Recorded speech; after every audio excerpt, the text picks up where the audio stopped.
Burns, Introduction. Point to the epidermis. Choose one of the following options.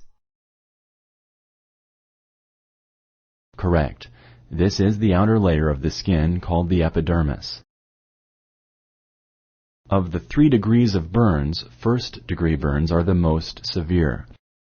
Select true or false. Correct. Third-degree burns are the most severe, causing damage or complete destruction to the skin down to the deepest layer. All types of burns require skin grafting. Select true or false.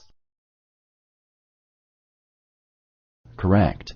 Only third-degree burns usually require skin grafts or artificial materials to cover and protect the exposed areas. Thank you for using Explain.